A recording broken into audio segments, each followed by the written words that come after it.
Parashat Toldot. En esta parashá nos enseña la Torá varios temas, y el primero que tocamos es el hecho de que Rivka tenía problemas primero para quedarse embarazada y después en su propio embarazo. Y también nos enseña la Torá, la tefilá, que ellos hicieron para que ella se quedara embarazada, el embarazo posterior, la dificultad del embarazo, el consultar a qué se debe estas dificultades, y finalmente el nacimiento de sus hijos. Y así nos cuenta la Torá en el capítulo 25, Hafhei, desde los Psukim, Hafdalet, 24 en adelante, dice así: Baimleu yameha laledet. Y se completaron los días de ella para dar a luz. Behine tomim bebitna. Y aquí tenía tomim, o sea, 2 hijos, bebitna, en su vientre. Vayetze arishom admoni kulo que aderet sear. Y salió el primero, admoni, rojo, o sea, de color pelirrojo, con los cabellos de color rojo. Kulo, todo él, que aderet sear, todo él como si fuese una capa de vellos, o sea, tenía muchos vellos. Vaikreu shemo Esav, y llamaron su nombre Esav, o sea, de algo que ya está asui, que está como hecho, porque se veía ya como un hombre ya hecho. Esav, del hebreo laasot. Viajaré gen, y después Yatza Achiv, salió su hermano, Veyado Ojeset Va'akev Esav, y la mano del hermano estaba agarrada al talón de Esav. Vaikra Shemo Yaakov, y llamó su nombre Yaakov, o sea, Vaikra es masculino, y esto quiere decir que lo llamó el padre, Yitzhak lo llamó Jacob. En cambio, cuando se habla de Esav está escrito en plural, Vaikreu, porque todas las personas o los dos padres llamaron a él Esav. En cambio, a Jacob está escrito en masculino Vaikra, o sea, fue el padre que lo llamó Jacob, porque había agarrado el talón Akev de su hermano. Yitzhak ben Shishim Shana beledet otam. Yitzhak tenía 60 años cuando ellos nacieron. Esto es lo que nos enseña la Torá sobre el nacimiento de estos dos hijos, de Yitzhak, de Rivka, que van a ser obviamente los personajes más importantes, ellos y sus descendientes, en toda la historia de la humanidad, desde entonces hasta ahora. Rabbeinu Arizal, en sus meditaciones y en su comprensión mucho más amuká, mucho más profunda, de todo aquello que está escrito en nuestros libros, enseña lo siguiente. Esto fue escrito por su alumno Rabbeinu Haim Vital y se relaciona con el gran mundo de las reencarnaciones. Y él dice lo siguiente: Yaakov Avinu hu gilgulo vetikuno shel Adam Arishon. Jacob Avinu fue la reencarnación y el tikkun, o sea, la corrección de Adam Arishon. Esto quiere decir que Adam Arishon hizo algo. Obviamente nos referimos al Het, al pecado de comer del Etz Hadat y todas las consecuencias que esto trajo y los demás faltas que trajo. Y Jacob Avinu fue reencarnación de Adam Arishon y además fue su tikkun. Berivka Imo, y Rivka, su madre, o sea, la madre de Jacob, Gilgul Chava, fue la reencarnación de Chava, la segunda esposa de Adam Arishon. Agrega un poco más el Rav, en otros de sus libros que hablan de reencarnaciones, el siguiente punto. Y dice: Adam Arishon nitgalgel ve shloshet avot. En forma real, final, Adam Arishon no solamente fue reencarnado en Jacob, sino que él mismo, o sea, todo el contenido espiritual de Adam Rishon que necesitaba una corrección, reencarnó en los tres Avot, en Abraham, en Yitzhak y en Jacob. ¿Para qué? Para lejaper be shalosh aberotav, para corregir los tres puntos que estuvieron impresos, que estuvieron mezclados en el Het del Etz Adat. O sea que desde la perspectiva que estamos estudiando el Het, el pecado del Etz Adat, de haber comido del fruto del árbol del conocimiento del bien y del mal, no es solamente, o no queda solamente la definición estrecha de que alguien tomó una fruta y se la comió y pasó por la prohibición, por el mandato del Creador. Eso es una explicación muy simple. Hay dentro de nuestros sabios explicaciones más profundas a lo que eso significa en realidad. Y de los psukim nosotros vemos que hubieron tres puntos que fueron los claves para cometer y para realizar el Het y sus ashlahot y sus proyecciones también a futuro. Uno de esos es que al ver que el fruto del árbol era codicioso, o sea, era agradable a la vista, etc. Daba la enaim, como está escrito en hebreo, trae consigo la exacerbación, el acentuar mucho la libido, los deseos de placer y la necesidad de quemar sensaciones. Lo que nosotros vamos a conocer en la literatura de Israel como Gilui Arayot, o sea, prostitución. Después vemos también que ellos se dejan convencer que el hecho de comer de este fruto los va a hacer a ellos capaces de llegar a la misma categoría que Hashem, y seréis como Dios que conoce el bien y el mal. Vemos ahí el garín, el núcleo de lo que se va a desarrollar posteriormente como la idolatría, o sea, el proyectar al ser humano a niveles divinos. Y finalmente también está el hecho de que el fruto fue entregado por una parte de la humanidad a otra parte de la humanidad o sea, Javá entrega esto a Adán y Adán lo come. O sea, hay aquí también una falta de perspectiva unitaria dentro de los seres humanos que va a llevar finalmente a la quiná, al celo, a la envidia y finalmente termina en el asesinato. Estos son los tres puntos que vamos a conocer después como las tres grandes faltas, los tres grandes pecados, que son la idolatría, el asesinato y la prostitución. Entonces, para poder corregir estos puntos espirituales que quedaron abiertos con Adam Rishon, vienen los tres patriarcas y intentan cerrarlos para llegar a la corrección. Y así es como nos enseña Rabbeinu Arizal, Belajen Abraham tiken het abodazara. Y es por eso que Adam fue quien corrigió el het, o sea, esa parte del het que se llamó abodazara, o sea, idolatría.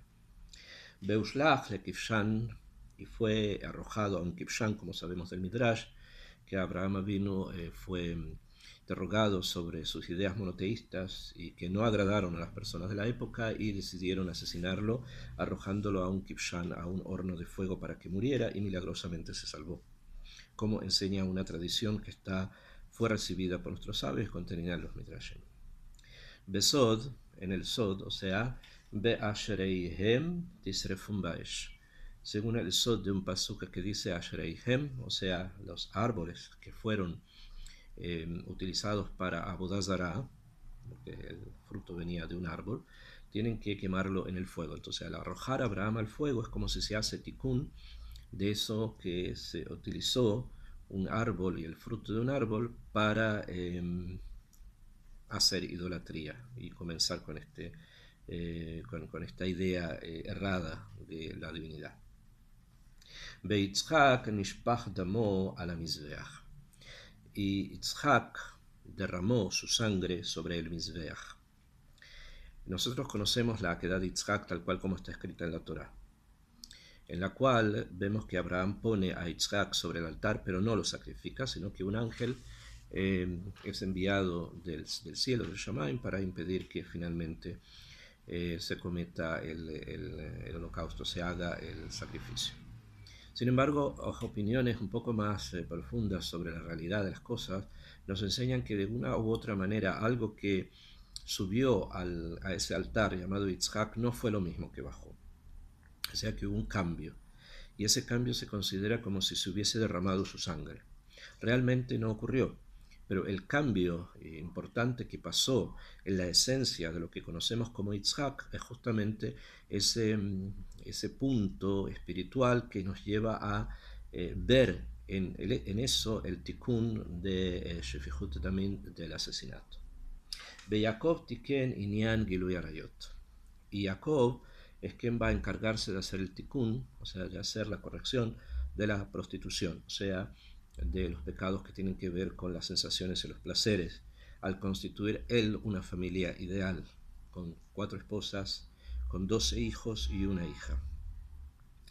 Benodá, y sabemos, que Adain lo hayu arayot az baolam.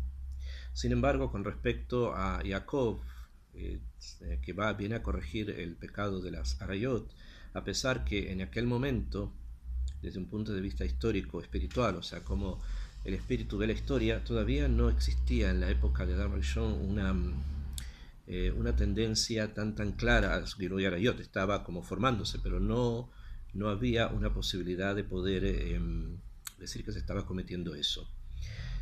De todas maneras, debido justamente al proceso que lleva a Gilui Arayot, a la prostitución en el futuro, es que Jacob necesita venir y corregir esa desviación en la vida personal.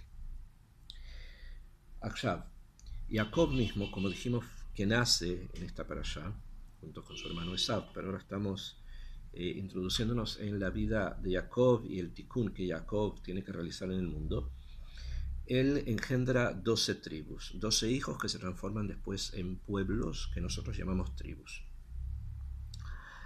Kol Nishmot Shvatim, todas las almas de las tribus, Hen Anafim Shel Nishmat Yaakov Avinu, son como ramas del alma de Jacob Avinu. O sea, está Jacob, el punto central, el tronco de las cuales salen ramas. Y las almas de las Shvatim están conectadas con el alma central de Jacob el padre.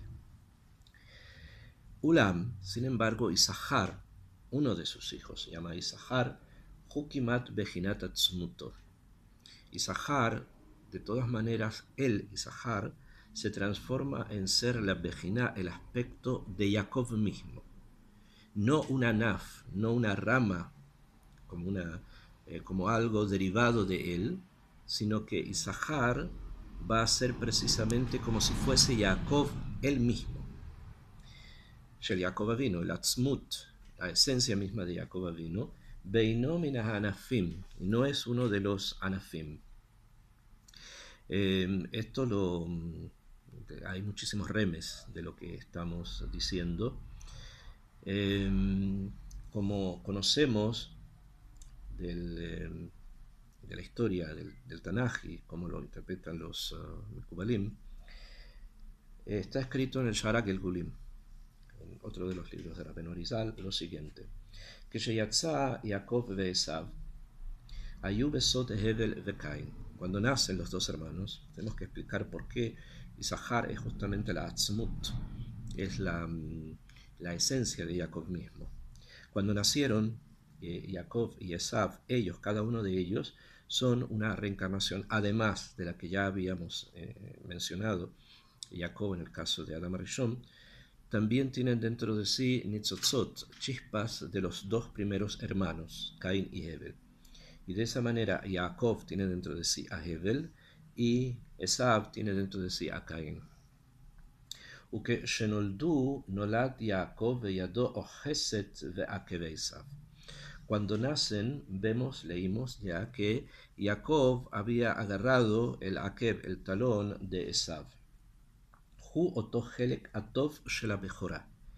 El talón es un símbolo de aquella parte positiva, de aquella parte pura que recibe Caín, que es la bechorá, la primogenitura.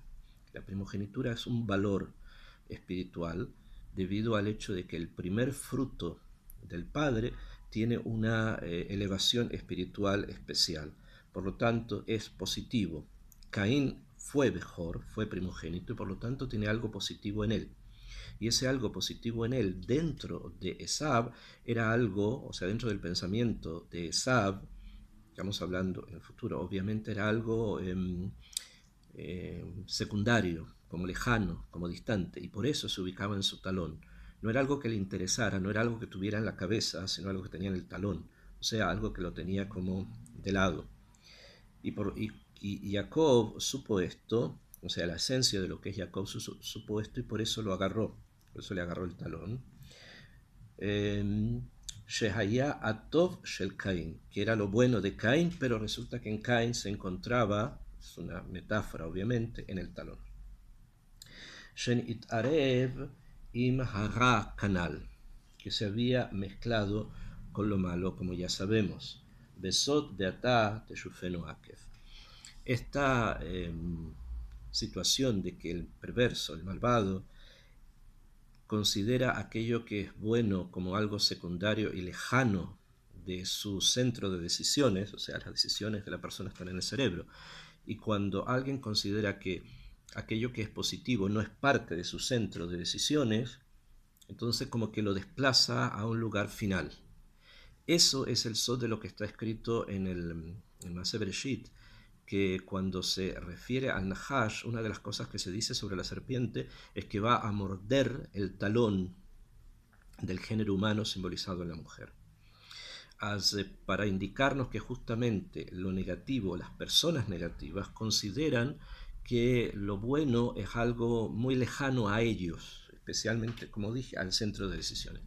Y ese es el punto del Sod en ese pasuk, que te va a morder el talón para decirte que aquello que tú no consideras que es lo que te mueve está como lejano en el talón, la parte más baja del cuerpo.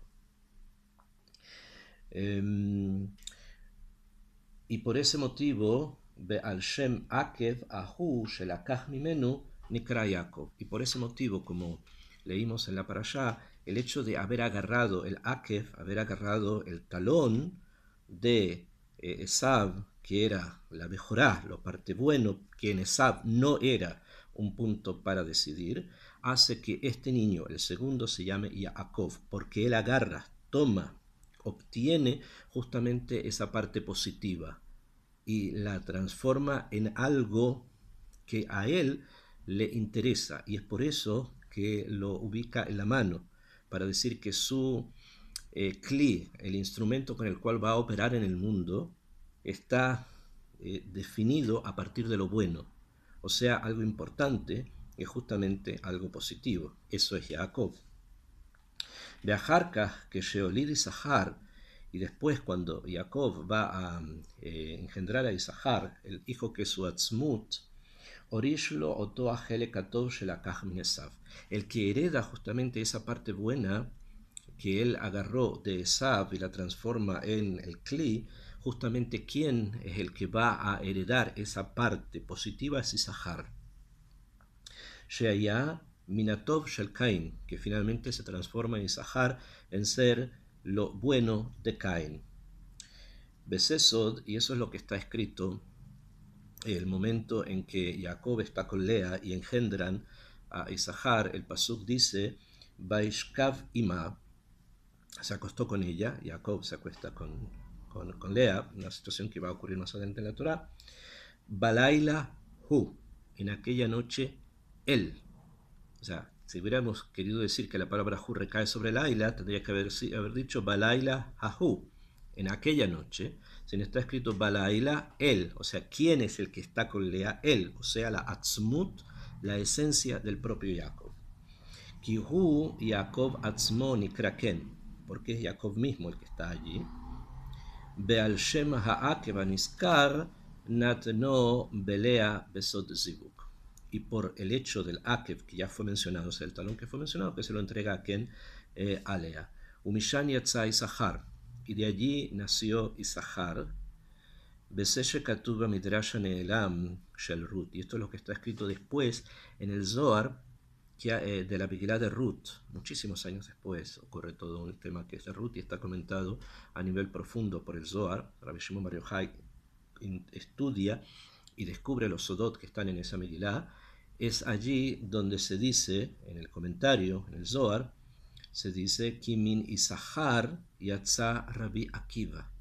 De Isahar va a salir en el futuro Rabbi Akiva, Shehu Aakev Aniskar.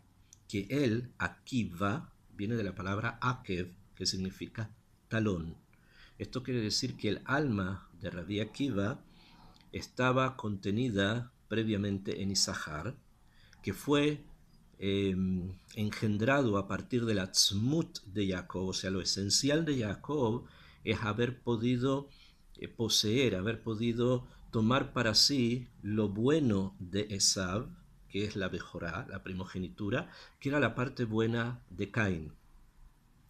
Y que los perversos, los malvados, consideran lo bueno algo secundario y lejano. Sin embargo, el tzadik sabe y entiende que de aquello periférico, de aquello que se encuentra lejano, puede ser que de allí venga algo muy grande. Y en este caso vino algo muy muy grande, que es justamente el alma de Rabbi Akiva ben Yosef, uno de los grandes sabios de Am Israel, del cual podemos hablar y decir muchísimo. Pero queremos en este momento entender entonces en el nacimiento de Jacob y Esav hay algo más que está presente. Y eso es, según lo que hemos estudiado de los textos cabalísticos, la atzmut, la esencia del alma de Rabbi Akiva, Abba Shalom.